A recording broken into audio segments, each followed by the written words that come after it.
guys, and welcome back to my YouTube channel. Today I'll be talking about something that I think has taken the internet over in the past few years.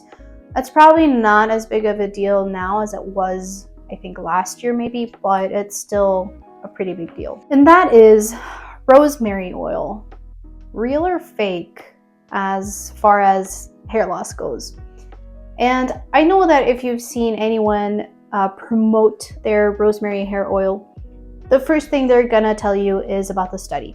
It's gonna be the study where, they compared rosemary to minoxidil, and rosemary was found to be just as effective, or if not even better, because no side effects, all these things.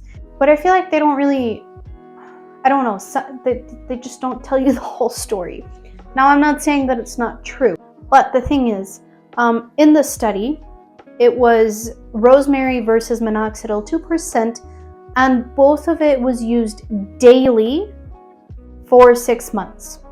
And after 3 months, there was no difference in either of them. And after 6 months, there was some difference in hair regrowth and thickness in all of them, but it was slightly higher in the minoxidil 2% one. And obviously this was all compared in people with androgenetic alopecia. This wasn't compared in people with telogen effluvium or, honestly, any other kind of hair loss other than androgenetic alopecia, which is either female or male pattern hair loss. I almost said baldness there, didn't I? I'm not supposed to say that. Anyway, so key point being, they used it daily. Now, most of the people selling you their oil, they're going to be like, yeah, no, use it 2 to 3 times a week for results. I'm not saying you're not going to see results. I'm just saying that is not what the test was about. And I don't mind all these products. Actually, personally, I've seen a difference with them. Some are better than others.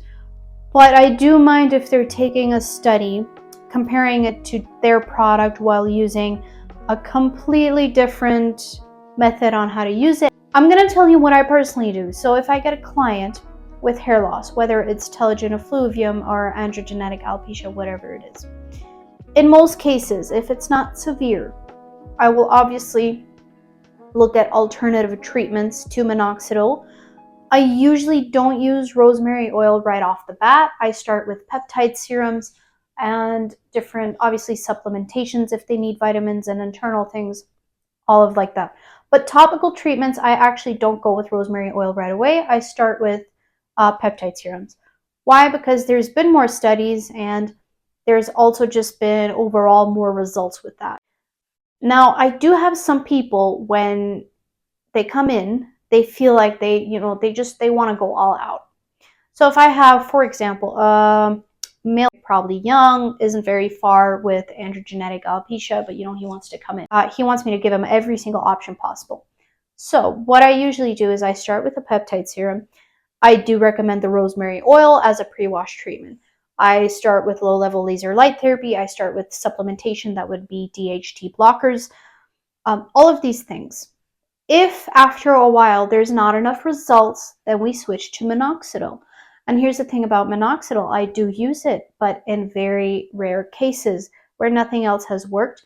And if the person is sure they want to commit to this lifetime, because minoxidil should not be used on patients that have telogen effluvium, hair loss that can be dealt with otherwise, and that isn't a lifetime hair loss.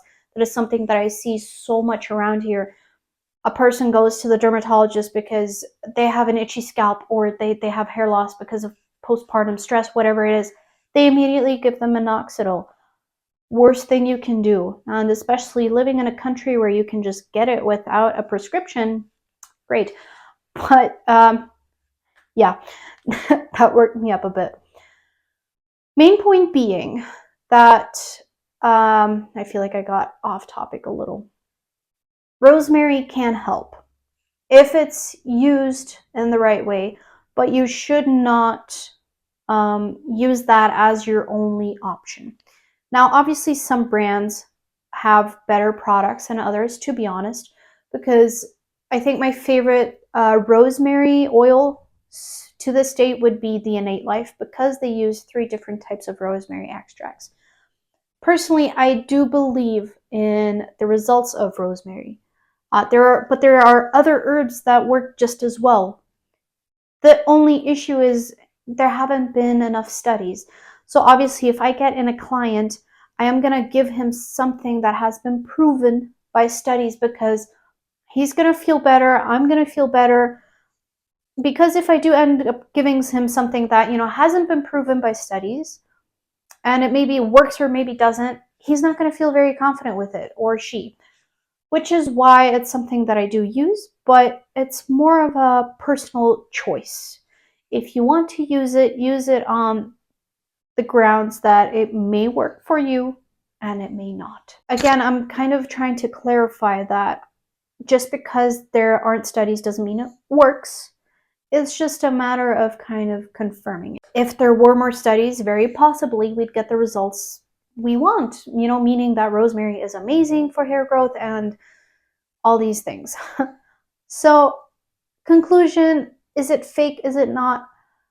I honestly think that's more based on personal experience than anything else, because a lot of people will have great experience with it and other people won't. And that's because hair loss is such a complicated thing. Not really because it's impossible to find out why it's happening, but because it's like a puzzle. You need to work through, why am I having hair loss? Again, it all comes out to the internal. Is there something going on that's causing my hair loss? If it isn't, okay, what can I do to kind of remedy this? It's such a big topic. So something as simple as rosemary oil, it can't be the ultimate thing, because either way you have to work internally as well as externally. There's no magic cure for hair loss. And me personally, if there's a brand that promotes it that way, just because of that, no matter how great the product is, I'm just automatically not going to like them as much. Because the results can be great, but just don't promote it as this will help everything and every single person. But yeah, I think that wrapped it up pretty nicely. If I did leave something out, maybe just let me know in the comments and I'll respond to you. Thank you for watching, and don't forget to like and subscribe. I'll see you next time.